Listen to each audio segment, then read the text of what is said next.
The galaxy was no longer calm. News of the human ship, the Iron Heart, had spread across every system. Some called it a ghost ship. Others called it a weapon. But everyone agreed it was dangerous. And worse, it remembered everything. On planet Raxus, the last humans sat in silence. The guards had stopped asking questions. No one dared get too close. But inside the ship, far above Cora, something was changing. The ship was opening.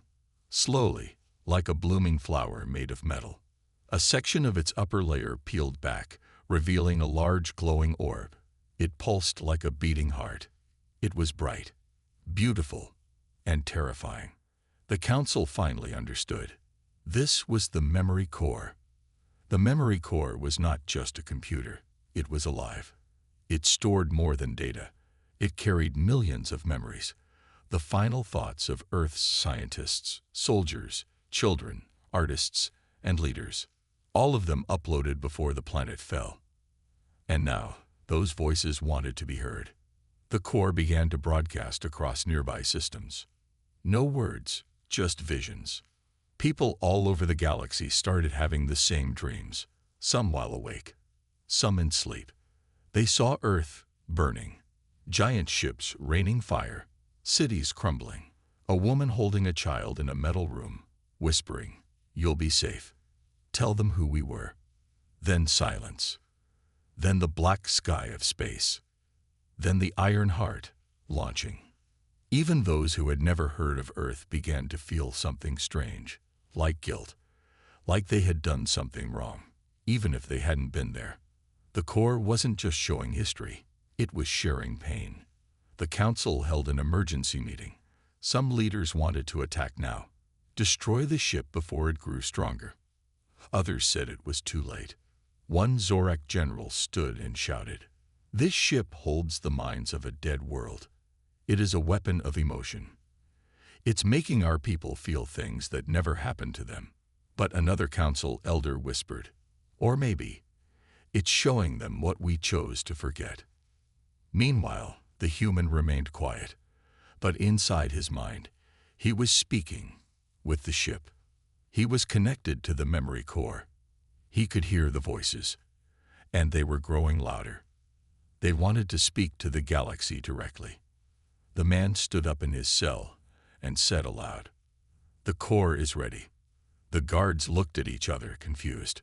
He continued, "It will speak tonight. All of you must listen." And that night, it began. Across every star system, every station, every ship, screens turned black. And then the faces appeared. Human faces, old and young. Scientists, teachers, mothers, soldiers, all speaking at once. "You forgot us. You erased us. You feared what we were becoming. We built peace. We built power. We reached for the stars. And you called us a threat." The message continued. Each face told a part of Earth's story. A doctor who saved lives during the final wars. A soldier who refused to fire on civilians. A child who never saw the sun again. A pilot who launched the Iron Heart alone, knowing she would never return. Their memories were real. Their pain was raw. And now the entire galaxy was watching. People cried. Others turned away. Some tried to shut the message down, but it appeared again and again. One simple phrase echoed across all systems. "This is who we were." The council was shaken. For the first time in centuries, they felt small, ashamed. They had erased Earth from the records, called it unstable, dangerous. But now, the truth was out. Earth wasn't destroyed because it was violent. It was destroyed because it was growing too fast. It was building things the other races didn't understand. And instead of helping, they chose to fear. The human finally appeared before the full council. No longer a prisoner, he stood proud. His voice was calm, strong. "I don't ask for revenge," he said. "I ask for truth. Earth is gone, but its voice will never be silenced again. The Iron Heart will remain in orbit, a witness, a warning, and a memory. Then he walked away. The council had no words, because deep down they knew he was right. The galaxy was no longer the same. The message from the Iron Heart had changed everything. The entire council had watched the memories of Earth. They had seen the truth, painful, honest, undeniable. For many, the guilt was heavy. But for some, it was anger. In the dark chambers of planet Thragon, deep inside a hidden base, a secret group met. They were not part of the council anymore. They called themselves the Architects. Long ago, they had voted to end Earth. They believed Earth was too wild, too fast, too clever. In a few decades, humans had created machines that could think, travel, and even feel. That scared the old powers of the galaxy. So they planned Earth's fall. Now, watching a human walk free again, with a ship full of memories, they were angry. Angry that their secret was out. Angry that their power was fading. The leader of the Architects, an old felon with metal skin, slammed his fist on the table. "We buried the past for a reason," he hissed. "Now it crawls back to the surface." Another voice answered. "Then we bury it again. This time, deep enough to stay dead." Meanwhile, the human had returned to the Iron Heart. A beam of light had lifted him from Raxus and brought him back to his ship. He stood alone on the main platform, looking out into space. But he wasn't really alone. The voices of Earth were around him, whispering, guiding, reminding. "You did well," said one. "But they won't stop now," said another. He nodded. He knew. That night, he walked into the heart of the ship, the core room. There, floating above glowing wires and shifting metal, was a large sphere of light, the memory core. As he stepped closer, the ship's voice spoke. "Warning. Unknown signal detected. Tracking system hack attempt from Sector 9. The human narrowed his eyes. "They're coming," the ship responded. "Defensive shields ready. Would you like to activate the war layer?" The human paused. "Not yet." Across the galaxy, small ships with black hulls and no markings moved silently. They belonged to the Architects. Their mission: destroy the Iron Heart and make sure no more truths escaped. But the ship had been watching. It let them come, because it wanted answers. The first black ship reached orbit. It tried to jam the signal of the Iron Heart, but the ship pushed back. A feedback wave burned the intruder's system. The ship shut down and began falling toward Cora, where it crashed into the sea.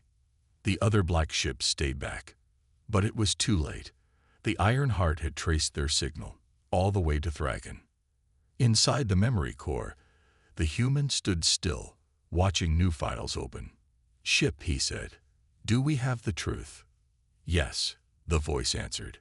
"We have found the original council orders. We now know who gave the command." "Show me." A screen appeared. Old, dusty. Static ran across it. Then, voices. Council members, long dead, discussing Earth. Too fast, too smart, too human. Then, destroy them. Quietly. Make it look like an accident. The human clenched his fists. So it was true. Next morning, he sent out a final message to the galaxy. A simple sentence. "The truth has names." Attached to it were the original orders, the signatures, the plans, the lies.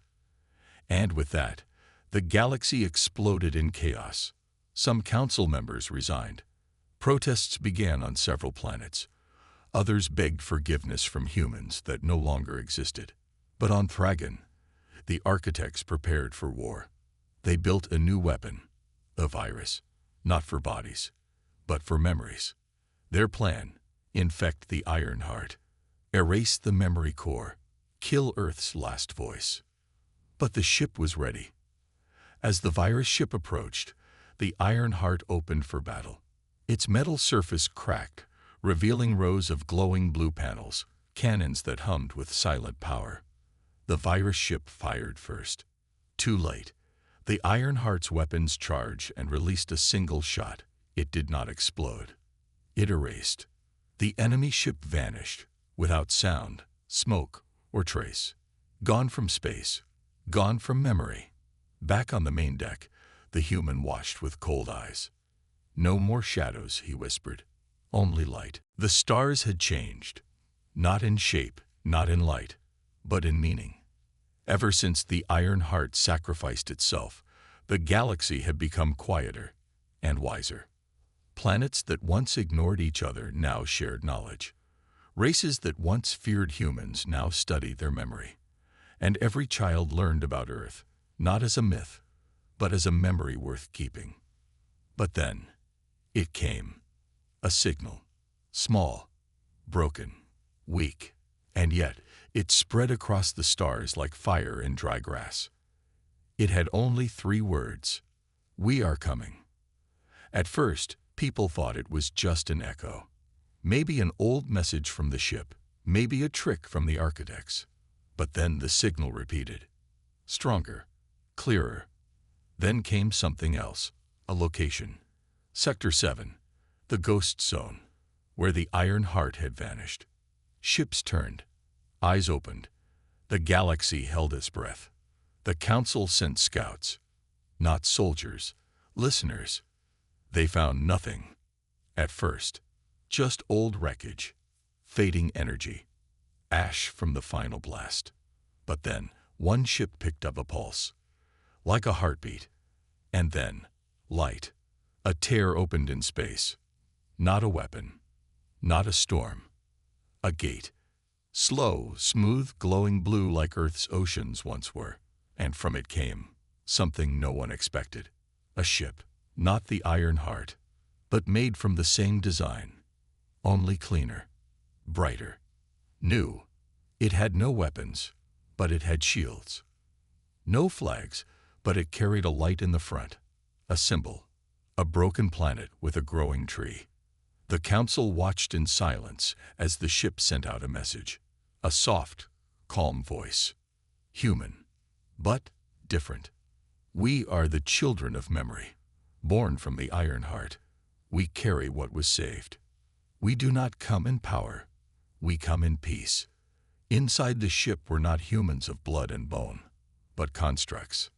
Part AI, part memory, part soul. They were built from Earth's last thoughts, trained by its history, grown in light. Each one carried a human voice. Each one remembered a life that was lost. And yet, they were new. They called themselves the Returners.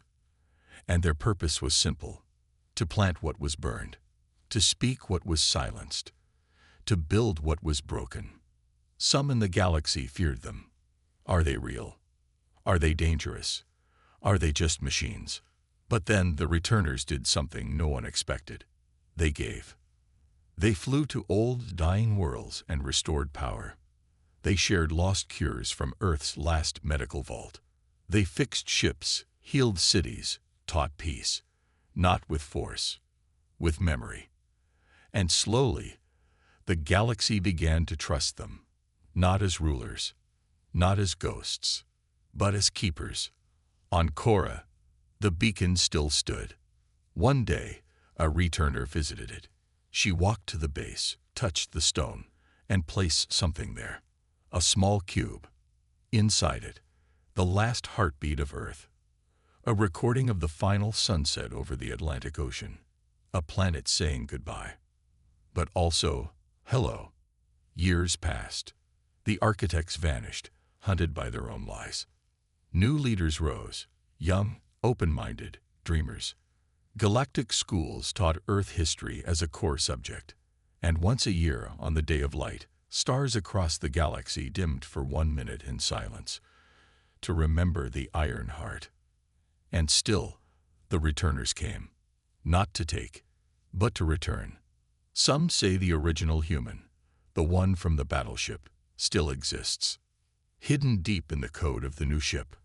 Others say his soul became the voice of the stars, whispers that guide ships lost in the void. No one knows, but every captain, no matter what race or ship, knows this rule. If you hear a voice in the dark, listen. It might be Earth. In the end, Earth didn't win with war. It didn't return with fire. It returned with memory. And that was enough to change the stars. Forever. The battleship above Korra was no longer silent. It had shown signs before: soft pulses, defensive waves, lights that blinked with purpose. But now, the ship began to change. Its metal surface moved slightly, like it was breathing. Strange symbols glowed along its body. Shapes shifted. Drones sent to scan it melted before they touched it. It wasn't just a ship anymore. It was alive. On planet Raxus, the last human stood in his cell, eyes closed. His breathing was calm. But far away, the Iron Heart responded to his thoughts. The Council couldn't understand how. They brought in top scientists, telepaths, AI experts. None could explain it. Then, late in the night, without warning, the ship sent a message, not just text, but a deep booming voice that echoed across thousands of systems. It said, "I am the Iron Heart, built by the last minds of Earth. If the human dies, I will burn the sky." Panic spread. Council leaders argued. Some wanted to destroy the ship now. Others said to study it, control it. But one thing was clear: it was not a machine. It was something more. Some aliens believed it had a soul. Meanwhile, the human finally spoke to the Council again. This time, he was calm but firm. "You don't understand what you're dealing with," he said. "The Iron Heart was made with Earth's final technology. Not AI, not human, a combination." He continued, "Before Earth died, our greatest scientists uploaded their minds into the ship. But they didn't become ghosts. They became something new." The Council speaker leaned forward. "Are you saying the ship thinks for itself?" The man nodded. "It doesn't just think. It remembers. It feels. It mourns." They didn't believe him until the next event happened. A small alien fleet tried to sneak up behind the ship. No weapons were fired. They just got close, testing its blind spots. The ship didn't shoot. Instead, it spoke to them, each pilot separately, in their own language, using their own memories. One Vayari pilot heard the voice of his dead mother. Another Zorek soldier saw a vision of his childhood home, burning. A third simply fainted from fear. His brain couldn't take the pressure. The ships turned back immediately. On the Council screens, new images appeared of Earth before its fall. Blue oceans, green forests, children laughing, cities filled with light. Then, ashes, fire, silence. "This is what you destroyed," the voice said. In the prison cell, the human was still calm. "I didn't build the Iron Heart," he said. "I was born in it." That shocked the Council. Born inside the ship. My mother was a scientist. She was pregnant when they launched the ship. She gave birth in cryo-sleep. I grew up alone, with only the minds of Earth to raise me. He looked down at his hands. "They taught me everything. History, language, war, peace, pain. They told me I would be the last voice of a forgotten world." One Council member stood up. "Why come now? Why not earlier?" The man's eyes turned cold. "Because now, you are weak, divided. The truth can no longer be hidden." The Council began to worry. If the ship could think and defend itself, they had no control. Worse, what if it could attack? They decided to act fast. They sent a small stealth team to enter the ship through its lower hull. Only one made it inside. He walked through endless halls. No crew, no machines, just walls that moved like muscle, light that followed him. Then, a voice inside his head. "You are not welcome here." The man turned. A wall closed behind him. "Why do you come, armed, into a grave?" The man screamed, dropped his weapon.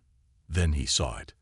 A chamber filled with floating human faces, like digital. The war was over, but space was quiet in a new way. No weapons fired. No alarms screamed. No ships chased each other through the stars. Where the Iron Heart once floated, now there was only a warm light, a golden cloud, glowing above the planet Cora. The memory of Earth had not died. It had become something greater. The people on Cora stood outside that night. They looked up at the sky, and for the first time, they felt something they didn't have a word for. It wasn't fear. It wasn't sorrow. It was something deeper. Hope. Across the galaxy, ships stopped moving. Weapons powered down. Even on Thragon, the home of the architects, screens went black. The plan had failed. The old Felon, leader of the architects, watched from his throne. He had sent everything to destroy the human ship. But now, instead of silence, there was song. It started with whispers, small messages on old channels, a mother teaching her child a human poem, a trader replaying Earth's last symphony on loop. Then more, children on desert planets drawing Earth's flag in the sand, scientists studying blueprints shared by the Iron Heart, soldiers laying down their weapons after watching the memory of a human refusing to shoot. The memories had spread, and they were changing everything. On the ruins of an old station, a young alien engineer named Vira found a floating pod. It had no weapon, no tech, just a voice. The voice of a little girl from Earth. If someone finds this, remember, we tried. We really tried. Vera cried. She had never met a human, but somehow she missed them. She repaired the pod, sent it back into space. I'll remember you, she whispered. Soon, across thousands of systems, a phrase began to spread. Earth tried. It became a symbol, not of weakness, but of courage. A planet that faced fear and chose to build. A planet that lost everything, but still sent its voice into the stars. The council returned, changed. Many members had left. Some had stepped down in shame. New leaders rose. They weren't chosen for power or fear or age. They were chosen for one thing: understanding. One of them, a young leader from the Star World silos, stood before the council and spoke. The humans gave us a gift, a second chance. We must not waste it. We must protect memory, not erase it. And we must build not with fear, but with hope. On Cora, a new structure was built. Not a palace, not a weapon, a monument. A tall tower made of black stone and silver glass, reaching into the sky. At the top, an eternal light glowed, the same color as the memory core. It was named the Beacon, and written at its base were the final words ever spoken by the last human. No more shadows, only light. The architects tried to rise again. They spread lies, tried to control old systems, but something had shifted. People asked questions now. People remembered, and memory is power. Some say the Iron Heart is truly gone. Others believe part of it survived, hidden in the light, in the data, in the stars. Some ships passing through the area where it exploded still hear voices, soft ones, whispering stories, telling truths, guiding lost travelers home. And one day, a strange signal appeared on an old frequency. Just 3 words. No source, no trace, just floating in space. We are coming. Was it a warning? A promise? A beginning? No one knew. But the galaxy listened and waited. The last human was now a prisoner. He sat alone in a cold room on planet Raxus. Bright white lights watched his every move. Cameras blinked. Guards stood outside, never speaking. The council didn't want to take any risks. After all, he came in the biggest unknown ship anyone had ever seen. No one trusted him. His name was not listed in any galactic record. His DNA didn't match anything in their files. Even his heartbeat was strange, slower than normal. And his eyes looked like they had seen the end of the world. The interrogators came in, one by one. They asked simple questions, over and over. Who are you? Why are you here? What is your mission? But the man only gave one answer. I am the last of Earth. I need to speak with the galactic core. They scanned his body. No cybernetics, no hidden weapons, but something was wrong. His blood wasn't red, it was silver. Back on Korra, the human battleship still floated in the sky, silent, watching. Alien fleets stayed close, ready to attack. But the ship didn't move. It didn't fire. It just hovered. Then something strange happened. A patrol ship got too close. Without warning, the battleship sent out a pulse, a soft blue wave. The patrol ship was pushed back like a toy in the wind. No damage, no explosion. Just rejected. The ship was alive, or something close to it. The scientists studying it sent a report. This ship has no pilot, no known power source. It's protecting itself, automatically. The council grew more nervous. What kind of technology was this? Could the human be controlling it with his mind? If so, he was more dangerous than anyone imagined. Inside his cell, the man sat quietly. He closed his eyes and whispered something no one could hear. Suddenly, the lights in the room flickered. The ship above Korra also blinked its lights. At the same time, the connection was real. The council decided to test him. They sent a Vayari mind reader into the cell. The Vayari could read thoughts, emotions, even secrets buried deep inside the brain. But when the Vayari touched the human's head, he screamed and collapsed. His mind was overwhelmed by something massive, like a galaxy of thoughts inside one man. The mind reader was taken away, unconscious. Still, the human said nothing. Only, "You're not ready to understand me." Then came the moment everything changed. A council agent, young, angry, and reckless, decided to act. Without orders, he entered the cell late at night. He carried a hidden knife. He wanted to make the human talk. But as he raised the blade, the floor shook. On the other side of the galaxy, the battleship reacted. It glowed red. The sky above Korra darkened.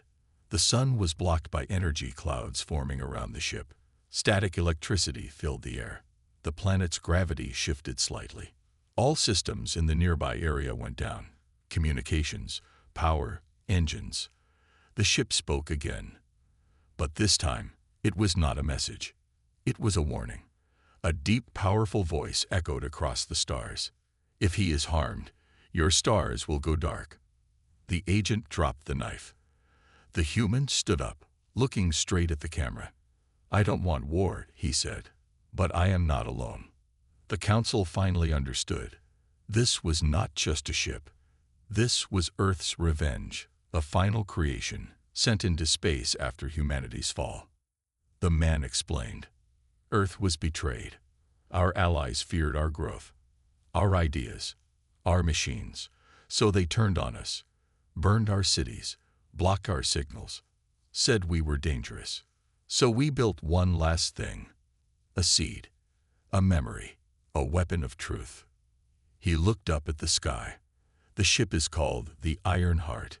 It was made to carry one human across the stars, to tell the story. The council asked again, "What do you want?" He paused and said, "I want justice, and I want to show the galaxy what Earth really was." The galaxy was quiet. For the last 100 years, there had been no big wars.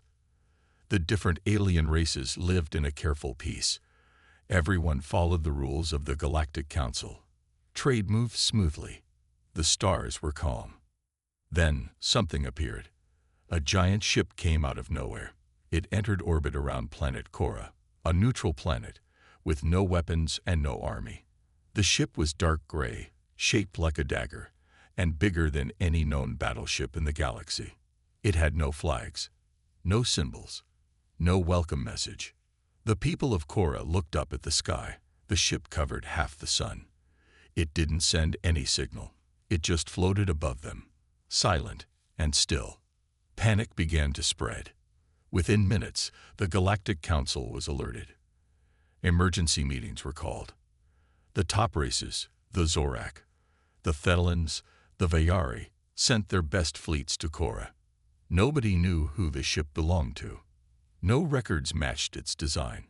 It didn't respond to hails or warnings. The council's head speaker, a tall Thelan with crystal skin, stood in front of the leaders. This ship is not in our database. It may be a lost eye, or worse, a new enemy. Some wanted to attack immediately. Others said to wait and observe. Then, after 4 hours of silence, the ship spoke. Not with a voice, not with sound, but a simple text message appeared on every screen across the galaxy. This is Earth's last ship. The room went silent. Earth? That name hadn't been spoken in a long time. Some younger races didn't even know it, but the older ones remembered. Earth was destroyed more than 100 years ago. No one knew exactly how. Some said it was a civil war. Others believed it was wiped out by its own machines. A few whispered that the council had something to do with it. But now, here was a ship from Earth, back from the dead. The message was short, but the panic was real. The council ordered all fleets to prepare for battle. On Korra, civilians were told to stay inside. Defense systems were powered up. Fighters surrounded the unknown ship. Still, the ship did not move. No noise, no signs of life. Then, without warning, a door opened. A ramp came down slowly, touching the air just above the city. Everyone watched, holding their breath. Weapons locked on the door. Drones flew closer to record what was coming out. And then, they saw him. A human. Just one. He stepped out of the ship, wearing a simple black suit. No armor, no weapons, no helmet. Just a calm face and steady steps. He looked young, maybe in his 30s. His eyes were cold, but not angry. His skin looked pale, as if he had never seen sunlight. He walked to the edge of the ramp and looked at the alien ships in the sky. Then he spoke. "I am the last of Earth. I come in peace. I need to speak with the Galactic Core." The words were clear. No translator was needed. Somehow, he was speaking in every language at once. The council was confused. Some thought he was lying. Others believed he was a ghost. A trick. Why send only one man? What was the purpose? Still, the council ordered he be captured and questioned. A transport ship landed near him. Soldiers came out, weapons ready. The human didn't resist. He raised his hands. "Don't be afraid," he said. "If I wanted war, you would already be ash." The soldiers hesitated, then took him into custody. The council moved him to a secure facility on planet Raxus. He was placed in a high-security cell with 20 guards outside. They asked him questions. "Who are you? Why are you here? What do you want?" He only said one thing. "I need to finish what Earth started." Meanwhile, his battleship, still floating above Korra, came to life. Engines powered up. Lights blinked across its body. The ship moved slightly, scanning the sky. Alien fleets pointed their weapons at it. Then the ship spoke again. "If the last human is harmed, protocol will activate." The message was not a threat. It was a promise. The sky was quiet. Too quiet. Across the galaxy, stars still burned, planets still turned, but something had changed. The truth about Earth had shaken every system. The files leaked from the Iron Heart revealed names, orders, and secrets. Entire species had to face their history and their guilt. But one group had no guilt, only rage. The Architects. In the deepest part of the galaxy, inside a dark asteroid fortress, the Architects met again. Their leader, the old Thelan, stared at the glowing image of the Iron Heart. "It won't stop," he said. "It speaks, it exposes, and soon it will unite them." Another member nodded slowly. "Earth may be gone, but that ship is bringing it back." "Then we bring war," the Thelan growled. They activated Project Silence, a plan written long ago. It was made for this moment, for the day the Iron Heart would rise.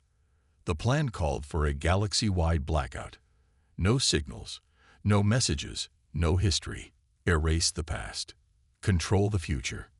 And then, destroy the ship.